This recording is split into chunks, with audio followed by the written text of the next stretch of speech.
Estamos aqui para dar voz ao povo, em defesa dos cidadãos, pela dignidade humana. Todos temos deveres, mas também todos temos direitos. Será que existe justiça? Isto é o povo a falar. Não há volta a dar. Qualquer que seja a forma que queiramos olhar para o nosso país e encontrar coisas positivas, acabamos por ter que fazer um árduo exercício, em alguns momentos inclusive é ficcional, tentando ficcionar, como eu dizia, que algumas coisas estão bem em Portugal. Mas quando olhamos para aquilo que são os princípios basilares de uma democracia como a nossa, que se prepara para o ano para festejar meio século, então temos que ficar preocupados. Quando olhamos para setores como a habitação, quando olhamos para a saúde, quando olhamos para a imigração e a emigração, quando olhamos inclusive para as condições de vida que damos àqueles a quem vendemos um futuro a trabalhar e criar família no nosso país, temos que ficar todos verdadeiramente, e desculpem a palavra, horrorizados. Boa noite. Meu nome é João Nuno Pinto e isto é o Povo a Falar. Estou consigo de segunda a sexta-feira, neste mesmo horário. Emissão em simultâneo Curiagos TV e Rádio Vida 97.1. O tema para este mês, democracia a saldo. Não é uma pergunta, é uma afirmação. Até porque aquilo que provavelmente seria um dos nossos principais ativos, ou seja, o sistema democrático instalado que ouve o povo e que toma decisões em prol do bem comum e do povo, está verdadeiramente, desculpem a expressão mais uma vez, moribundo. Mas em março, lá nos preparamos nós para ir fazer ou colocar a cruz nos quadradinhos do costume.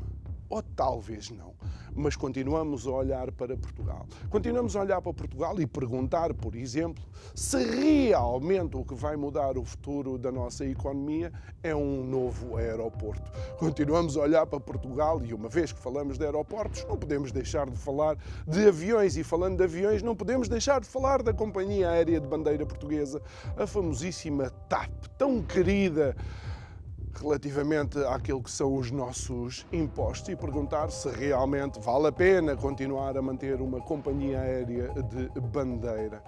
E é estas questões que nos vão, de alguma forma, confundindo. Porque aquilo que nós pensamos é que o importante seria os nossos filhos terem professores, os professores e os nossos filhos terem escolas em condições. Seria importante que os hospitais funcionassem, que as maternidades estivessem disponíveis para aqueles que num país envelhecido decidiram ter os seus filhos. Seria importante também pensar, por exemplo, porque é que nos esmagam a nós famílias e às empresas, porque é que nos esmagam os impostos. Impostos estes que depois não têm reflexo em serviços públicos de qualidade para cada um de nós. Bom, realmente Portugal é uma tragédia. Não é uma tragédia grega, mas é uma tragédia lusitana. Digo eu que não percebo nada disto.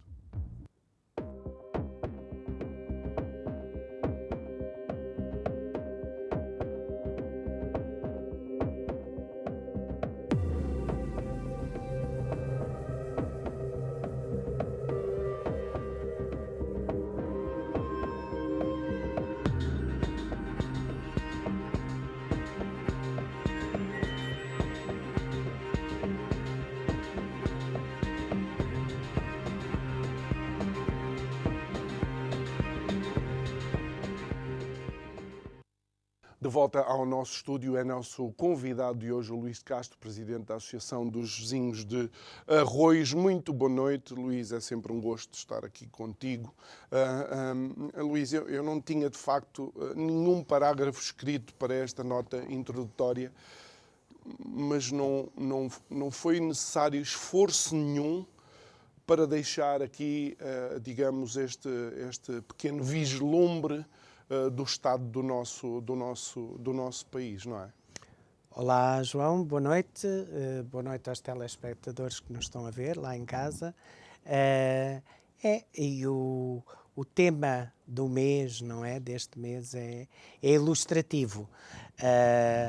Democracia a saldo, não é? E eu vinha para cá e vinha a pensar, quando vinha aqui a chegar ao estúdio, vinha a pensar neste tema e só me recordava saldo, mas de pior qualidade. É porque às vezes nós temos uns saldos bons onde se faz umas boas compras, mas este de facto está a revelar-se ser um saldo de muito má qualidade, onde os produtos que estão postos a saldo de facto e não correspondem rigorosamente a nada.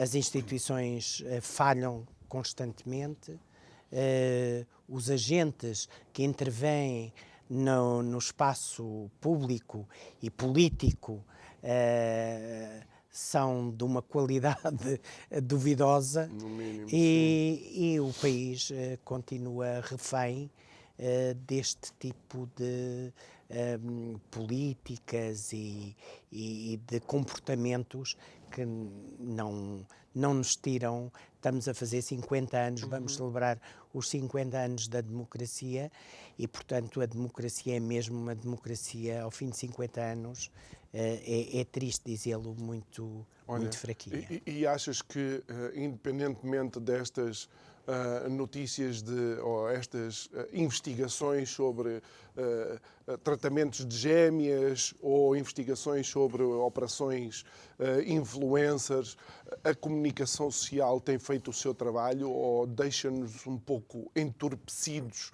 com esses assuntos que são importantes, não digo que não são, mas que não mudam, por exemplo, a questão da habitação em Portugal? Por exemplo, o que eu acho é que não há democracia se não houver liberdade de expressão, e isso é logo um dos primeiros elementos estruturantes do princípio democrático. Portanto, a liberdade de expressão é sagrada. E a liberdade de imprensa também. E a liberdade de imprensa prende-se com a independência e a neutralidade que os jornalistas imprimem e dão àquilo que é a sua atividade cotidiana. E o que nós temos visto é que a maior parte da comunicação social em Portugal está capturada. Está capturada por interesses financeiros, por interesses depois políticos e, de facto, em vez de a comunicação social servir para educar, informar e esclarecer a população, o que nós temos é uma comunicação social que está capturada e, portanto, que vai vendendo o peixe, como eu costumo dizer, a quem lhe der a maior licitação. E, neste caso, ou é o governo, que está, seja ele qual for, que esteja no poder, ou depois os grupos económicos, os grandes grupos económicos, que têm interesses naturalmente no país e que utilizam dominam, por exemplo, poder, a publicidade. dominam e utilizam esse poder para, através da publicidade e até de outra forma, participando ativamente na constituição de jornais, de rádios, na linha editorial, condicionam aquilo que é a atividade jornalística. Mas o que nós vemos é que a comunicação social está completamente capturada e tem uma matriz ideológica como nunca teve. Aliás, eu penso que nem no tempo da ditadura nós tínhamos uma captura tão marcadamente ideológica. No tempo da ditadura tínhamos censura, que é outra coisa. Mas deixa estar que nós assistimos recentemente, creio que é uma segunda tentativa de instalar a censura quase de uma forma, agora já nem vou dizer camuflada, porque primeiro foi o artigo 6 da Carta Portuguesa dos Direitos Humanos da Era Digital e agora foi uma tentativa de alargar, creio que o 240 do Código Penal, colocando a opinião política como discurso de ódio ou fonte de discurso de ódio. Isto tem que nos preocupar. Claro que sim, então isto é a negação completa da democracia. Eu posso não concordar e voltamos à liberdade de expressão. E temos casos concretos, tu tens aqui convidado, como é o caso do professor Paulo Moraes, que ainda agora ganhou mais uma ação em tribunal, mas que tem sido constantemente hostilizado e sujeito, e para as pessoas lá em casa perceberem o que é, quão importante é termos a capacidade para nos exprimirmos livremente e da forma como entendermos, porque isto é que é importante. Desde que aquilo que estejamos a dizer seja verdade e que corresponda a um mínimo. E não tem que ser em todos os casos sequer verdade, porque muitas das vezes nós temos as informações, nós exprimimos as nossas opiniões, exprimimos a nossa crítica em função daquilo que é a informação disponível. E se a informação disponível estiver errada, não se pode exigir que alguém fique tolhido na sua capacidade de escolher as palavras, na sua capacidade de intervir. Até porque, e voltando só um bocadinho atrás, e depois continuamos aqui nesta temática, até porque, Luís, de alguma forma, o Código Penal já prevê, quando alguém se sente difamado, realmente difamado, qual é o percurso a fazer. Então, calar e manter no Código Penal os processos por difamação parece paradoxal, não é? Não, mas aqui, a propósito daquilo que tu referiste inicialmente, que foi esta tentativa para penalizar e criminalizar a divergência ideológica do ponto de vista político, e não só, porque começa por aí e depois isso é... Normalmente essas coisas crescem e depois onde é que começa, as fronteiras são sempre muito tenues. E isso é uma forma de perseguição. Isso é o contrário do espírito democrático. O espírito democrático não prevê estas linhas cinzentas. O espírito democrático é muito claro. Ou há liberdade de expressão ou não há, ou há liberdade de informação ou não há, ou há liberdade de pensamento ou não há. Agora, aquilo que nós assistimos neste passado recente, nesta tentativa de usurpar, de condicionar e de até sancionar quem tem opiniões diferentes do ponto de vista político, quer se goste, quer não se goste dela, é completamente intolerável. Mas estás a ver, a isso a comunicação social quase não deu eco nenhum. Não deu eco, porquê? Porque está capturada. Porque está capturada e hoje em dia, e as pessoas, é assim, voltei a falar aqui da ditadura, na ditadura as pessoas não sabem o que é viver em ditadura, já esqueceram. Portanto, se calhar precisam mesmo é de uma ditadura. E eu vou ser perentório nisto. As pessoas, se calhar, precisam ter uma ditadura. E eu tenho muita pena que partidos de esquerda, que se arrogam constantemente defensores da liberdade de expressão e das liberdades... os grandes lutadores contra as ditaduras e não sejam os principais instigadores numa censura que não tem precedentes nem no antigo regime. Sim, senhora. E eu aqui vou ter que mencionar uma pessoa que já foi nossa convidada aqui, a deputada Alma Rivera, do PCP, que diz claramente que não tinha qualquer tipo de problema que na lei tivesse e ficasse mencionado a questão da opinião política. E para mim, preocupa-me porque parece uma hipocrisia vindo do PCP, não é? E o problema é esse. O problema é este mesmo. O problema que nós estamos neste momento a assistir é que parece que há uma elite política que se arroga detentora de todos os direitos, de todas as liberdades, e depois há uns marginais que não representam ninguém e que aparentemente estão contra tudo aquilo que é o sistema democrático. E a coisa não funciona assim. É uma visão muito limitada, simplista, mesquinha daquilo que é a democracia. E, portanto, eu tenho pena, por exemplo, no caso do PCP, tenho pena que algumas das posições que o Partido Comunista Português tem tomado recentemente, tenho pena, porque é um partido, nós quer gostemos, quer não, o Partido Comunista Português é daqueles partidos que nunca enganou ninguém. É um partido muito coerente do ponto de vista ideológico, muito direto, portanto, quem vota no PCP sabe o que é que vai, não é enganado. Mas isto surpreende-me, Luís. Surpreende-me esta posição do PCP relativamente à liberdade de expressão, portanto, à opinião política ou à criminalização da opinião política, porque é o partido da clandestinidade. Não é? Por isso é que é mais difícil de aceitar.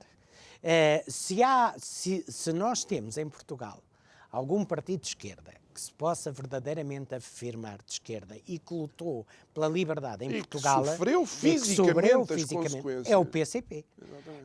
Mas os tempos mudam, os líderes são outros e, de facto, para grande tristeza minha, vejo as coisas assim.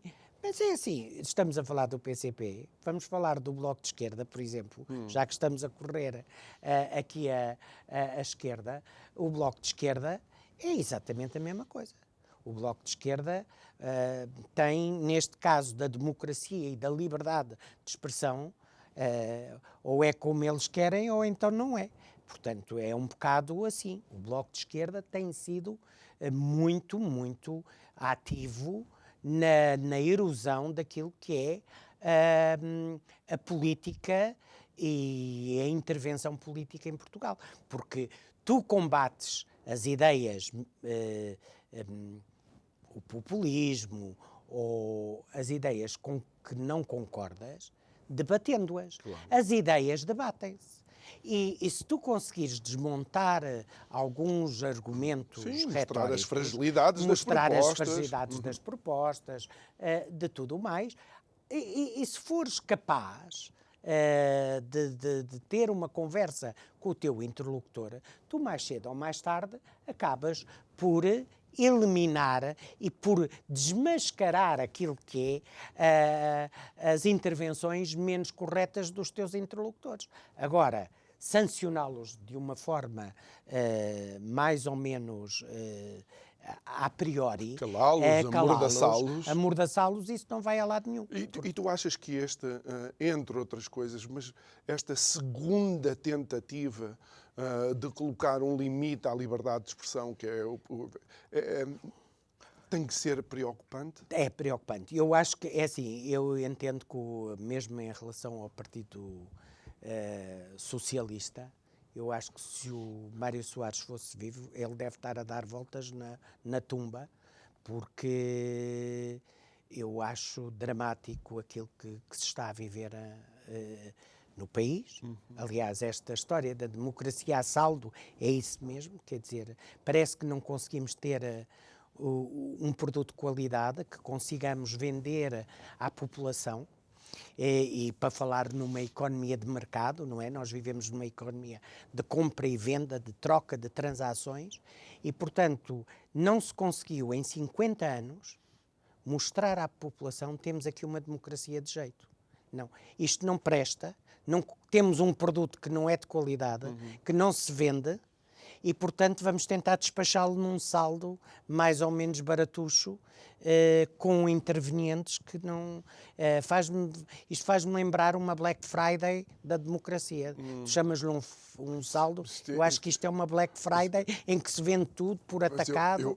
Aí é um pouco mais atrás no tempo. Isto é uma Black Friday naquelas famosas lojas dos 300. Sim, mas das lojas sem dos qualidade, 300, sem qualidade nenhuma, nenhuma. e agora ainda exatamente. vamos fazer Sim, uma Black sim, Friday. sim, sim. Não, àquilo. isto é muito mau. Isto Mas não se calhar tem- não era uma má ideia despachar isto tudo e talvez deixar entrar alguma coisa nova. Bem, Luís, vamos a algo também que obviamente tu, enquanto presidente da Associação dos Vizinhos de Arroios, são questões que preocupam. Os teus associados e as pessoas que vivem em Arroios convivem, infelizmente, com isto todos os dias. Uma imagem que esta semana tem chocado a internet é, de facto, a existência de uma série de tendas, creio que perto de uma igreja. Pode-nos falar um bocadinho sobre isso? no Jardim António Feijó, no jardim onde está a igreja de Nossa Senhora dos Anjos. Mas as tendas existem um pouco por toda a parte na freguesia, na Rua de Arroios, na Rua dos Anjos, perdão, na Rua dos Anjos, na Almirante Reis. Portanto, nós temos uma quantidade de tendas e as pessoas têm que ter a noção. Eu, por acaso, ontem estive a fazer... a associação tem um grupo de trabalho, que é o grupo de trabalho da proteção e bem-estar animal, e estivemos ali por trás da Igreja dos Anjos a fazer uma captura de gatinhos que tinham nascido. Eu fui assistir, foram umas voluntárias que estavam a fazer, e quando me vi embora tive a oportunidade de ir contar o número de tendas que estavam ali no jardim, precisamente na Igreja dos Anjos. E estavam 17 tendas. Mas aquilo que me preocupa é que nestas tendas não está apenas uma pessoa. Neste momento as tendas levam mais do que uma pessoa. E, portanto, se nós olharmos para aquelas tendas e virmos o que é a quantidade de gente que ali está a brincar ali, és capaz de ter ali 20 pessoas, não digo 30, o dobro, mas és capaz de ter ali 20 pessoas a dormir só naquele cantinho, que é muito limitado. Isto é que é dramático, porque 50 anos de democracia nós não devíamos estar a viver este problema que estamos a viver da habitação.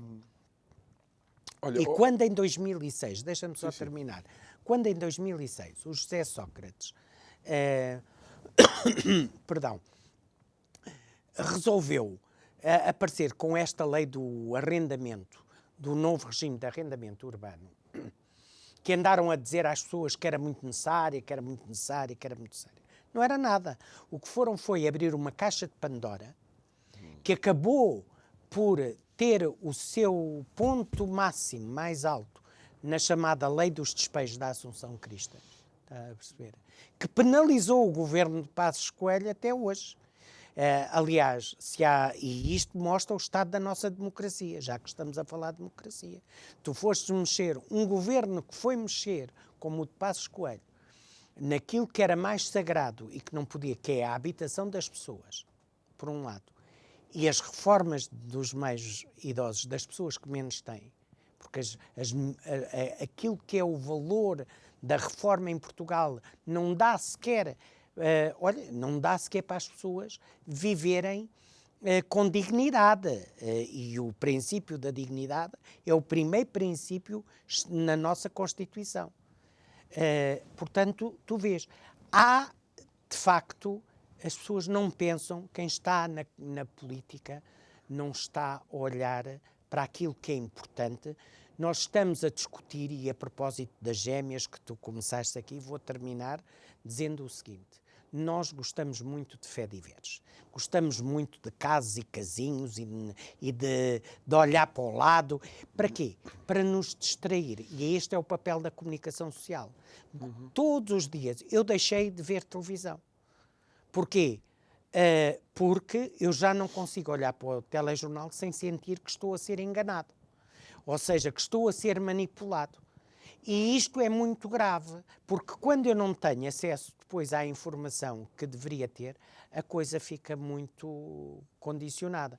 E, portanto, muito Fediver, muita coisa para nos distrair daquilo que é verdadeiramente importante. Muito bem, nós vamos aproveitar este momento e não é um Fediver, mas vamos até à nossa rúbrica dos direitos do consumidor, depois regressamos para continuar a falar com o Presidente da Associação de Vizinhos de Arroios, o Luís de Castro. Até já.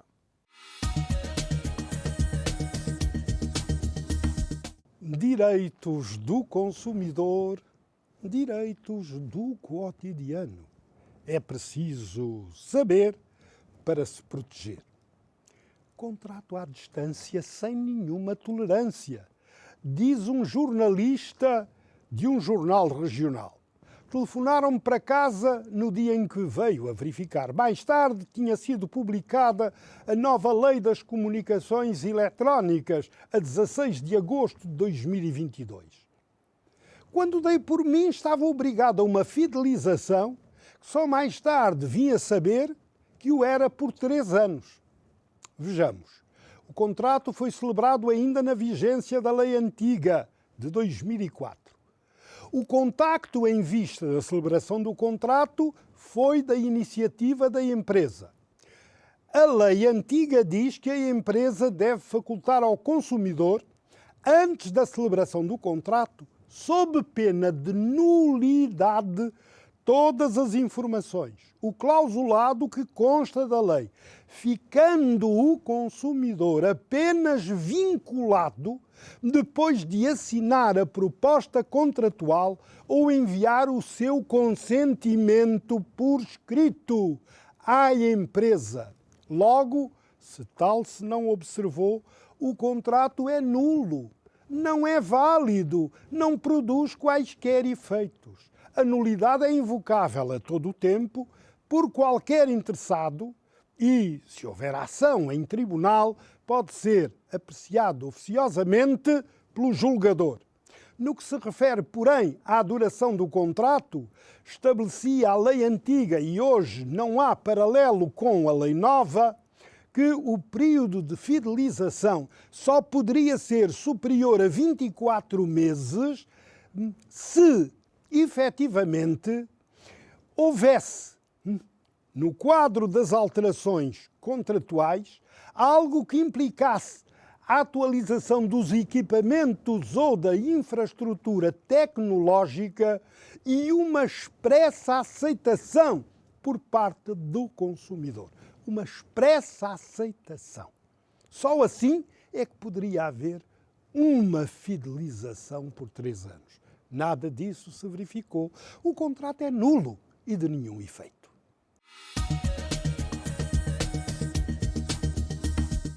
De volta ao nosso estúdio, o nosso convidado de hoje, o presidente da Associação dos Vinhos de Arroz, o Luís de Castro. Luís, quando nós fomos para este segmento, estávamos a falar relativamente à questão das tendas e à questão da habitação, por assim dizer, mas por vezes a argumentação que nós ouvimos é de que a imigração causou esta tensão relativamente à habitação em Portugal.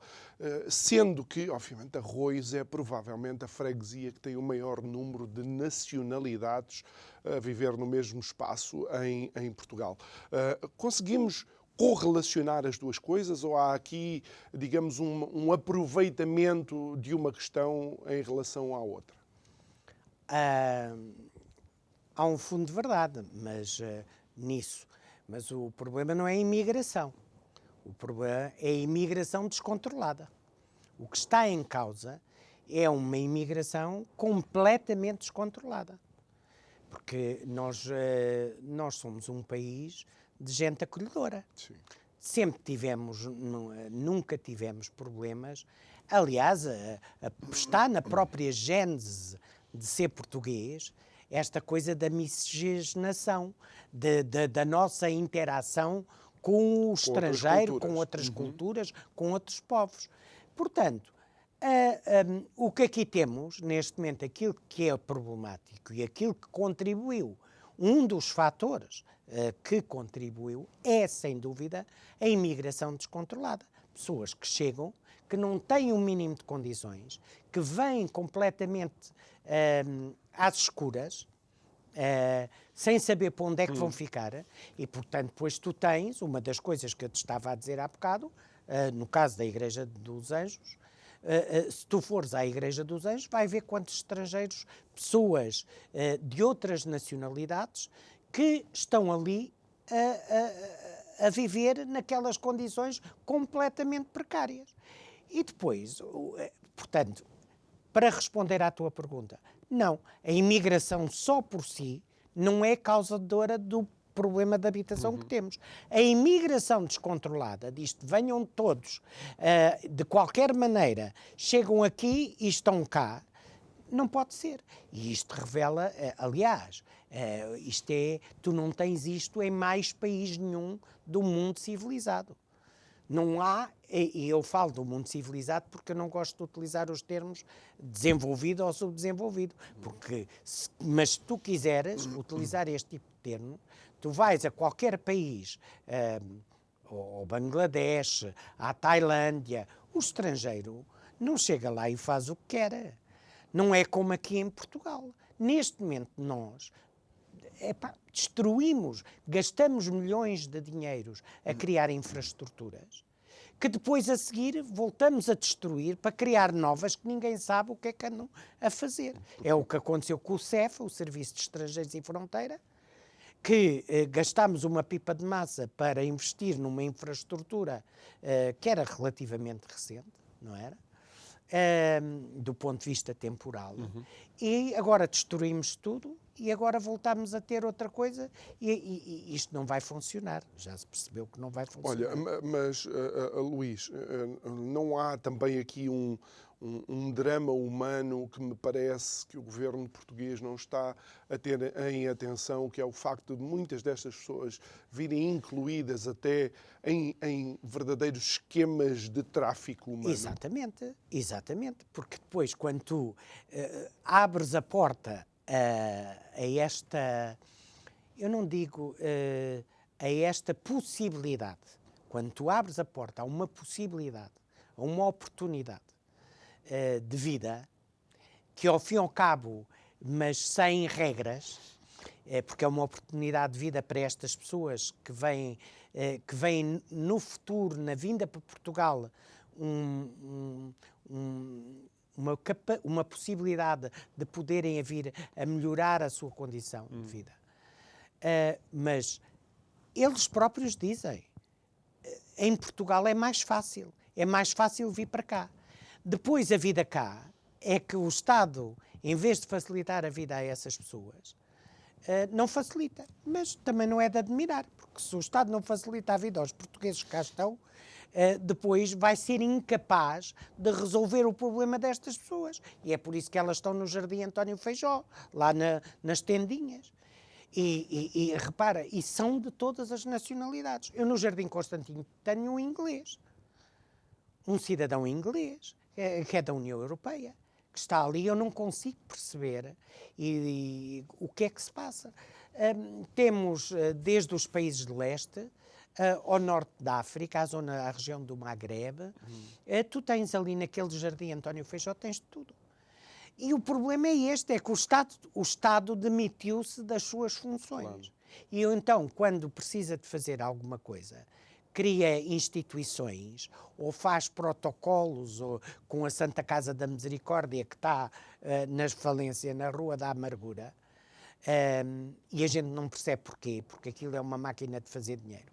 E a Santa Casa nunca foi, no meu ponto de vista, é uma instituição que pode ter tido o seu momento importante, mas não pode beneficiar sequer das mordomias que tem tido ultimamente. E é importante recordar as pessoas que a Santa Casa da Misericórdia detém o monopólio do jogo, por exemplo. Sim, não será o monopólio total, porque hoje em dia já há outras entidades que têm, mas dos jogos do Euromilhões e do Totobola e do Totoloto e agora do Eurodreams, que é outra coisa que num país de pobre o que se incentiva as pessoas a vicia-se as pessoas no jogo com uma promessa ilusória de que, eventualmente, podem... Isto é completamente... Isto é de um... É doentio. É doentio. Isto é doentio. E depois vem-se tentar arranjar explicações para estes fenómenos do jogo, como da bebida, quer dizer, cada vez, porque há muito alcoolismo na sociedade e o consumo de drogas, pois, liberalizou-se tudo, não há regras nenhumas. Tu tens neste momento pessoas a cenifar drogas duras numa esplanada de um jardim em Lisboa, ao lado de um parque infantil. E nada acontece. Não há autoridade, não há segurança, não há um mínimo de regras e nós vivemos numa anarquia. Eu não sei se as pessoas têm noção. As coisas mais básicas da nossa sociedade, para onde é que vai o nosso dinheiro? A Câmara de Lisboa gasta por ano, 1.800.000 euros na limpeza de grafites. Na limpeza de Quase grafites. 2 milhões de euros Quase a limpar grafites. por ano a limpar grafites. E as empresas contratadas limpam os grafites na Almirante Reis, no dia seguinte está lá grafites outra vez. E nada acontece.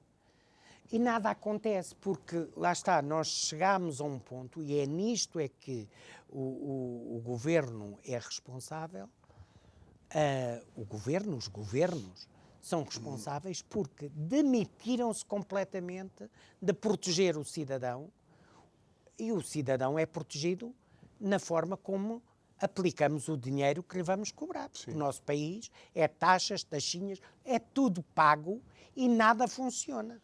E nada funciona. Eu, a propósito dos imigrantes, eu vou-te dar um exemplo de uma pessoa que está cá, tem que tirar uma certidão, tem um filho que nasceu agora recentemente, tem 20 dias para registar a criança, apresentou os documentos todos e agora há não sei quantos dias que andam a verificar se os documentos todos que ele apresentou, que são produzidos pelas entidades oficiais portuguesas, são verdadeiros ou não. Portanto, isto é ridículo. Porquê? Porque ao fim de 20 dias, se não tiveres a criança registada, pagas multa. Portanto, tu vê ao ponto a que isto chegou. Ninguém sabe nos serviços públicos, ninguém sabe o que é que anda a fazer. E de alguma forma, e depois já vamos falar um bocadinho também da participação cívica, de alguma forma, aquilo que tem vindo cada vez mais a público é o quão capturado estas entidades do Estado estão pelos partidos. Ou seja, não é propriamente as pessoas mais capazes que estão a ocupar esses lugares. As pessoas capazes não querem estar associadas a isto. Quem é capaz não está? Nós nunca tivemos tanto doutor na nossa... Desde o 25 de Abril, antes do 25 de Abril, éramos todos ignorantes. Ninguém percebia nada. Depois do 25 de Abril passámos todos a ser doutores. E temos doutores e tudo. E depois do 25 de Abril, com tanto doutor formado, levámos o país por 3 vezes à bancarrota. Não é? 3 vezes, não é? 3 vezes foi à bancarrota. As pessoas que estão formadas e que são minimamente capazes piram-se daqui, para utilizar uma expressão ala que se faz tarde. Aeroporto da Portela e escolhem um destino onde vão fazer a sua vida lá fora. Porquê? Porque os outros, cá está, são verdadeiros parasitas. Há pessoas que não saíram, nunca fizeram carreira nenhuma, a não ser na política e nos partidos políticos. E depois vê-se o resultado. Quer dizer, isto é... Eu não percebo, e isto mostra, aliás, vou fazer publicidade. Hoje saiu ontem saiu na Sábado, não sei se é na Sábado online, um artigo do nosso amigo João Paulo Batalha, que é esta história dos favoritismos e dos favores. Nós ainda vivemos, quer dizer, estamos no século XXI, mas ainda vivemos naquela altura dos favores e tu conheces fulano tal, faz lá um pedido e uma coisa e não sei o que mais. E de facto, a administração pública, que devia de ser uma estrutura muito bem oleada, não. ficou capturada pelos bois partidários e, portanto, tu assistes a determinadas pessoas que estão em determinados cargos a sabotar ou a atuação do governo ou a atuação de uma outra divisão que tem uma visão completamente diferente e, portanto, do ponto de vista ideológico, como não... E até mesmo a criação, muitas das vezes, que eu acho que é impossível que um engenheiro com um diretor municipal não olhe para as coisas e não diga assim, isto não é possível. Quem fez isto está louco. Não olham. Achas que esta operação influencer, por exemplo, mostrou alguma dessa forma de atuar, onde vemos, por exemplo, o Ministério a tentar pressionar a APA, a Associação Portuguesa do Ambiente, para validar um determinado terreno que a própria APA já tinha analisado e dito que este terreno não poderia ser... Pois, exatamente. E depois é a tal história. Mas eu não...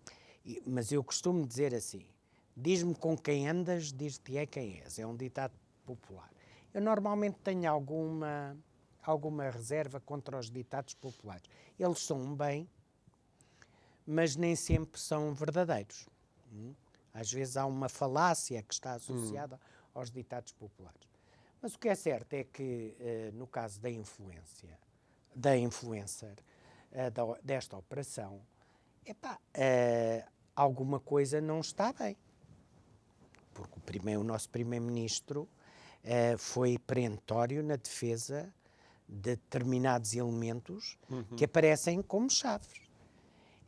E se na influência se critica quando há intervenção direta, e sabemos que há tentativas de intervenção direta, e até há comportamentos suscetíveis de censura, como é aqueles dinheiros todos que andavam por ali, assim, lá ao lado do gabinete do Primeiro-Ministro. E se isso é censurável, o que me preocupa é que depois lá está, temos os fediveres. Temos esta história das gêmeas, que até agora não percebi qual é o problema das gêmeas. E o problema das gêmeas tem a ver com aquilo que é esta venda da nacionalidade de forma indiscriminada, a qualquer preço. Tu vais ao Brasil, nós assistimos diariamente nos órgãos de comunicação social e ainda agora, salvo erro, na SIC, assistimos ao facto de, no Brasil, de estarem a vender a nacionalidade em Portugal, de se estar olha, um país onde se vendia a nacionalidade também com alguma facilidade, era em Israel.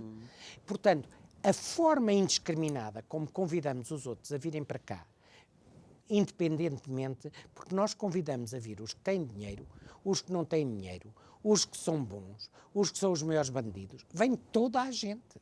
E isto é que é o problema. Não há um critério, não há uma seleção.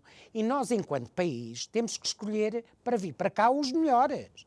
Nós temos que ser egoístas. Se nós não gostarmos de nós próprios, quem é que vai gostar? É aquilo que nós dissemos às pessoas. Pessoas que, efetivamente, queiram ter uma contribuição positiva. Exatamente. E eu, se quiser, eu enquanto chefe de Estado, isto faz-me lembrar, eu tenho uma razão, eu lembro-me dos Lusíadas e do episódio da Inês de Castro e do Dom Afonso IV, que tinha duas razões. Tinha uma razão humana, não é? E a razão humana compadecia-se, mas depois mandou matar a Dona Inês por uma questão de Estado, porque disse que ele era o rei e, portanto, o rei tinha que tomar uma atitude e tinha que defender interesses, outro tipo de valores. Portanto, eu, enquanto estou à frente de um governo, eu tenho que defender os interesses dos portugueses. Eu não percebo como é que se permite que estejam no Parlamento português pessoas a defender interesses que são contrários aos interesses de Portugal e dos portugueses. Como defender, por exemplo, como o caso do Bloco de Esquerda e até do LIVRE, acho eu, a indemnização de antigas colónias, porque tudo aquilo que foi feito aconteceu num tempo histórico diverso e com características e em situações diferentes. Não tem nada a ver com isto. Não me venham falar, não me venham cá falar de isto é o disparate. E estes disparates é que depois alimentam outro tipo de comportamentos, porque as pessoas ninguém consegue perceber. Mas há alguém hoje na sociedade portuguesa, um negro, que tenha sido verdadeiramente prejudicado e escravizado? Não há. Não há. Eu conheço pessoas negras que têm uma vida muito mais privilegiada do que eu. Agora, não me venham dizer que eu sou privilegiado. Qual privilegiado? Isto é o tipo de discurso que procura incendiar a sociedade. Sim, mas, Luís, por exemplo, ainda em Odmira encontramos imigrantes a viver situações de perfeito... mas isso não tem nada a ver. Se tu fores lá, por acaso aí são de países da Ásia, são do país, do salvo erro, do sudoeste asiático. Mas tu tens... Não é uma questão de raça, não é uma questão de... É porque dá para ser explorado. Isto é que é o problema. O interesse nacional para se... E agora vou-te mostrar, dar um exemplo. Para não se pagarem ordenados decentes, os portugueses que cá estão são obrigados a emigrar para outros países, para a Europa e não só. Entretanto, importamos, porque não temos população, não há casas para ninguém, portanto as pessoas não podem constituir família. O que é que temos? Importamos população que não é, na sua maioria, mão de obra qualificada, mas que é carne para canhão, aquilo que eu chamo carne para canhão, para ir fazer aquilo. Não é que os portugueses não querem fazer. Os portugueses não querem fazer por aquele preço. Porque não conseguem ganhar dinheiro para ter uma casa, para constituir uma família. Portanto, imigram. E isto é que é. E o que nós temos é estas pessoas a sujeitarem-se, porque, bem ou mal, sempre recebem mais alguma coisinha e vão conseguir mandar algum dinheiro para fora para ajudar as suas países. E como é que eles suportam as suas próprias despesas diárias? Sacrificam-se, sujeitam-se a tudo. Vivem é por isso é que isto 10 no mesmo quarto, por 10. exemplo. Então, tu tens... Vamos lá ver. Em Arroios tu tinhas o famoso prédio do Covid, quando foi do tempo do Covid, que era um alojamento local, tinha uma casa de banho. Viviam lá 200 pessoas. 200 pessoas no prédio. Era um alojamento local. Estavam lá 200 pessoas, com uma casa de banho. Vamos, independentemente, se fosse 1 minuto por pessoa na casa de banho, ninguém consegue ir à casa de banho, então as pessoas vinham fazer as necessidades na rua. Mas isto é porque onde é que está a fiscalização do Estado? Onde é que está a autoridade do Estado? É isto que nós temos que nos questionar. E, portanto, quando nós temos pessoas no Parlamento português a defender interesses que não são os interesses de Portugal e a defender que nós devemos pagar indenizações a estes, ou que devemos ter ou que devemos ter comportamentos lesivos daquilo que é o nosso legado histórico. Estas pessoas não deviam sequer lá estar. Aliás, elas deviam perder o mandato. Por traição. Mas é mesmo. Mas não há país nenhum civilizado, como eu te digo, não há nenhum país civilizado do mundo onde isto é possível. Há nas anarquias. Há na Venezuela, há no Brasil agora. Quer dizer, o Brasil estava mal com o Bolsonaro, mas, pelos vistos, ficou agora muito pior. Isto é o que a evidência nos mostra. Se estava mal com o Bolsonaro, agora está muito pior. E isto é dramático. Isto é muito dramático. Bem. Luís, mesmo nos últimos segundos, isto significa que em março é melhor fazermos alguma coisa? Temos que ir votar? Em março, as pessoas vão ter que ir votar. A maior arma que nós temos é o voto. E temos todos que ir votar, e votar Não votar em branco. Pensar. Escolher. Muito bem. Luís Castro, muito obrigado por ter estado aqui connosco. Muito obrigado a si que nos acompanhou em mais um Isto é o Povo a Falar. Amanhã estamos de volta à mesma hora. Já sabe que, subscrevendo o canal do YouTube do Isto é o Povo a Falar, pode rever alguma destas conversas. O resto, uma boa noite. Até amanhã e muito obrigado pela sua companhia.